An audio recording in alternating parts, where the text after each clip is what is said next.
beginning of the story of the Americas starts many years before the sailing of the Niña Pinta and Santa Maria.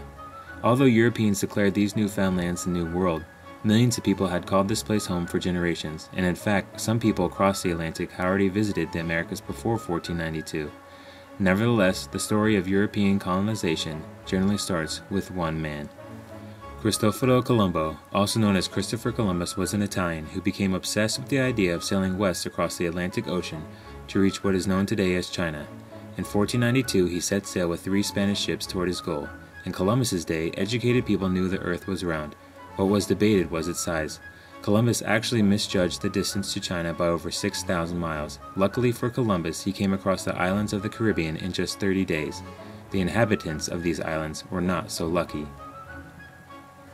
The largest group of people living in the islands of the Caribbean were the Taínos. Their villages were governed by chieftains, or caciques, who enjoyed some distinctions of rank, but received tribute in times of crisis only. Related families lived together in large houses built of poles, mats, and thatch. Another group of people living in what Europeans call the New World were the Aztecs. Not long before Columbus's voyage, the Aztecs swept through the Valley of Mexico, conquering the great cities of their enemies.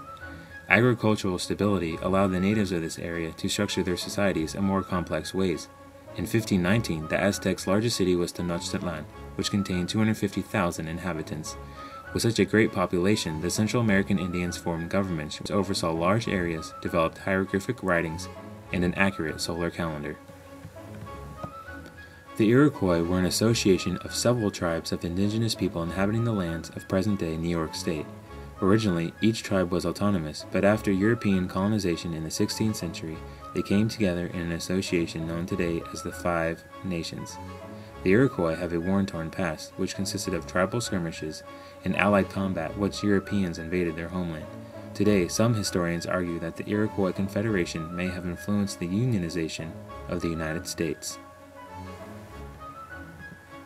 Cultural change was not the only effect on Native Americans' contact with Europeans. The ecological transformation, known as the Columbian Exchange, profoundly affected both groups of people.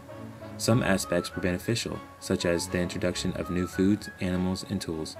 Other aspects were far more destructive, especially for Native Americans. The most immediate consequence was the biological toll placed on the Indians.